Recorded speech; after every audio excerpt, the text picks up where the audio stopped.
అమ్మాయి కొంచెం దగ్గర, అందుకని దాంతో మాట్లాడేవాడు ఎక్కువ. చిన్నప్పటి నుంచి పవన్ కళ్యాణ్ గారు పుస్తకాలు ఎక్కువగా చదువుతూ ఉండేవాళ్ళ? ఎక్కువ స్కూల్కి వెళ్ళేది ఒకరు లేదు. కొంచెం ఇంటర్మీడియట్ 10th క్లాస్కి 8th క్లాస్కి వచ్చేటప్పుడు వాళ్ళ అన్నయ్య క్లాస్ మేము లైబ్రరీ ఉంటే బుక్స్ లైబ్రరీ, ఆ బుక్స్ చదువుకుంటూ ఉండేవాడు, ఎక్కువ చదివేవాడు. ఎందుకు ఎక్కడికి వెళ్తే చదువుతున్నానమ్మా అనుకునేవాడు, అనేవాడు అంతే. ఆ తర్వాత పెద్దయ్యకు కూడా అదే బుక్స్ అదే చదువుతున్నాడు, అదే అలవాటు వచ్చేసింది. ఇప్పటికి కూడా పుస్తకాలు ఇంట్లో పెట్టుకొని చాలా పెద్ద పెద్ద పుస్తకాలు, వాళ్ళ నాన్నగారు కొంచెం చదివేవారు పుస్తకాలు, అవి వాళ్ళ నాన్నయ్య అలవాటు అయిపోయి బాగా అయ్యి అది ఎక్కువ చదువుతూ ఉంటాడు.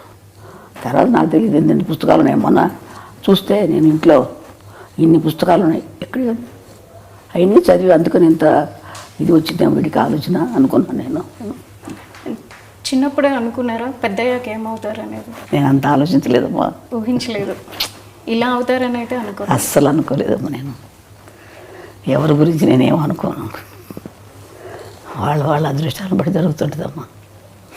ఇంట్లో ఎక్కువ ఎవరితో అటాచ్మెంట్ ఉంటుంది? చిరంజీవి గారితో. ఆయన చిన్నప్పుడు వాళ్ళ అన్నయ్య బాగా దగ్గర తీసేవాడు, చిన్నపిల్లడప్పుడు ఎక్కువ. ఈ చిన్నప్పుడు కదా ఆయన ఎత్తుకొని ఫోటోలు తీసుకోవడం, వాళ్ళ అన్నయ్య తమ్ముడిని చాలా జాగ్రత్త బాగా చూసుకునేవాడు. తమ్ముడు అంటే పెద్ద ఆయన, అట్లాగే పెద్ద అయినా కానీ వాళ్ళ అన్నయ్య వదిన ఇప్పటికీ వాళ్ళ అన్నయ్య వదినతో అంటే మేము నెల్లూరులో ఉండేవాళ్ళం, మా వారికి జాబ్ అక్కడ.